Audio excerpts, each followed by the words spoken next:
में चुपचाप एक युद्ध हो रहा है, हथियारों से नहीं वोटों से, सेना से नहीं नकली दस्तावेजों से।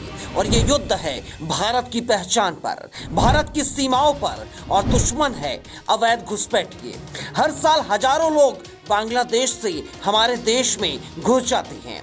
कोई किसान बन जाता है, कोई दुकानदार, कोई ऑटो चालक, और ये सब हमारे बीच रहकर धीरे धीरे वोटर बन जाते हैं। और फिर शहरों में बस्ती, चुनावों में दबाव और अपराधों में उछाल आता है। लेकिन भारत सरकार ने अब इन अवैध घुसपैठियों को बाहर करने की शुरुआत कर दी है और अवैध घुसपैठियों को बाहर का रास्ता दिखाया जा रहा है।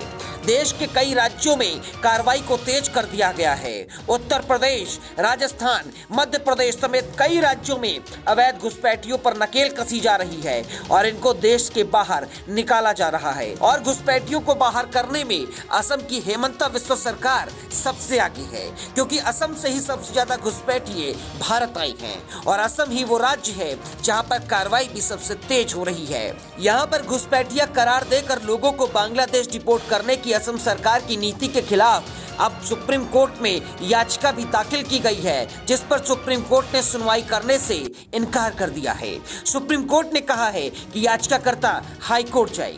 वहीं एक याचिकाकर्ता ने सुप्रीम कोर्ट में व्यक्तिगत पीड़ा रखी और कहा कि शायद बिना उचित प्रक्रिया के अचानक उसकी मां को बांग्लादेश भेज दिया गया है, उसे पता नहीं है कि उसकी मां कहां है।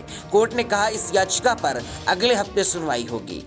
आपको बता दें कि इस याचिकाकर्ता के एक वकील ने कोर्ट को बताया यूनुस की मां की ओर से 2017 में एक विशेष अनुमति याचिका यानी SLP दायर की गई थी, जिस पर नोटिस जारी किया गया था, लेकिन फिर भी लोगों को निर्वासित किया जा रहा है, जबकि अदालत में अभी भी सुनवाई जारी है।